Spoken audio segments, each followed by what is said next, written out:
بسم اللہ الرحمن الرحیم۔ السلام علیکم ناظرین، کیسے ہیں آپ؟ امید کرتا ہوں خیریت سے ہوں گے۔ رمضان المبارک کا بالکل آخری ایام چل رہے ہیں، اور انہی ایام میں سے کسی ایک دن کے اندر، بلکہ یوں کہہ لیں کہ ایک رات میں اللہ پاک نے شب قدر کو چھپا رکھا ہے۔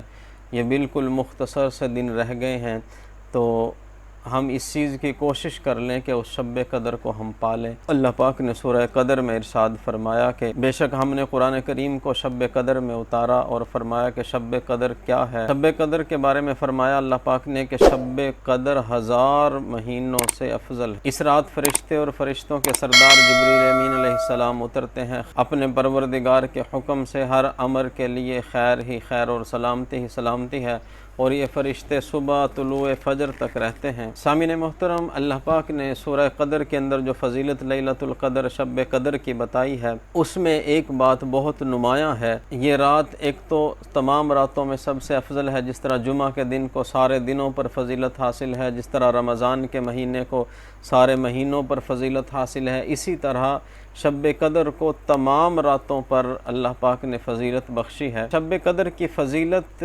والی جو بات ہے، اس میں جو بنیادی چیز ہے، بنیادی بات اللہ پاک نے جو ارشاد فرمائی وہ یہ ہے کہ اس شب میں قرآن کریم نازل کیا گیا، اور قرآن کریم کا نازل ہونا ہی یہ ایسی برکت والی چیز ہے کہ جس چیز کی نسبت اس کے ساتھ ہوتی چلی گئی، اللہ پاک نے اس کو اسی طرح چار چاند لگائے، اور عظمتوں اور بلندیوں پہ اللہ پاک اس چیز کو لے گیا جس کے ساتھ قرآن پاک کی نسبت ہوتی چلی گئی۔ تو شب قدر کی سب سے اہم وجہ اس کی اتنی بابرکت ہونے کی یہ ہے کہ اس میں قرآن کریم نازل ہوا۔ اب دیکھیں، جس سینے میں قرآن پاک آتا ہے اللہ اس سینے کو اونچا کر دیتے ہیں۔ جس مدینے میں قرآن پاک آیا اللہ نے اس مدینے کو اونچا کر دیا۔ جس مہینے میں قرآن پاک آیا اللہ نے اس مہینے کو سب مہینوں سے افضل و اونچا کر دیا۔ اسی طرح جس شب میں قرآن پاک نازل ہوا اللہ نے اس شب کو ساری شب سے اونچا کر دیا۔ لیلۃ القدر بہت افضل اور بہت اونچی، بہت مقام والی، بڑی اعلیٰ درجوں والی رات ہے، کیونکہ قرآن کریم اس میں نازل ہوا، اللہ پاک نے پھر اس کو اونچا اور بلند سے بلند تر کر دیا۔ اب شب قدر کا بلند ہونا قرآن کریم کی نسبت کی وجہ سے، اس سے ایک بات ہمارے سامنے بالکل روز روشن کی طرح عیاں ہو جاتی ہے کہ رب العالمین نے سب سے زیادہ جو بلندیاں رکھی ہیں وہ قرآن کریم کے ساتھ جڑنے میں ہیں۔ قرآن پاک کے ساتھ جڑیں گے اللہ پاک بلندیوں پہ لے جائے گا۔ جس چیز کے ساتھ نسبت ہوتی چلی گئی اللہ نے اس کو اونچا کر دیا۔ شب قدر کے ساتھ دیکھیں، آپ کے سامنے ہے، قرآن کریم کی نسبت ہوئی، اللہ نے تمام راتوں میں سب سے افضل بنا دیا۔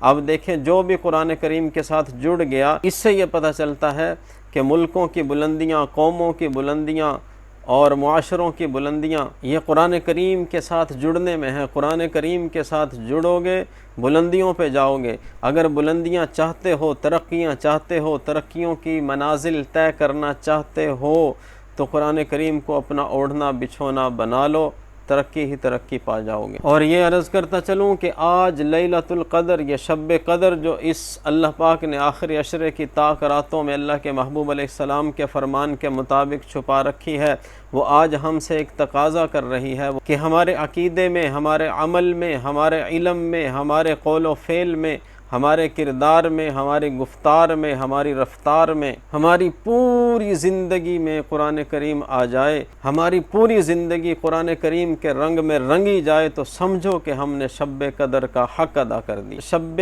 قدر کی ایک رات کی عبادت کا اجر 83 سال کی عبادت کے برابر اللہ پاک نے رکھا ہے۔ تو یہ رات امت محمدیہ کے دامن کو سعادتوں اور برکتوں سے مالا مال کر دیتی ہے۔ اس میں فرشتے نازل ہوتے ہیں، بلکہ فرشتوں کے سردار جبریل امین علیہ السلام نازل ہوتے ہیں، اور اس رات میں جو جاگتے ہیں ان کے لیے دعائے مغفرت اور رحمت کی دعائیں یہ فرشتے کرتے ہیں، اور ساری رات اعلان کرتے رہتے ہیں کہ جھولیاں پھیلاؤ، اپنے دامن پھیلاؤ، اللہ دے رہا ہے، لے لو۔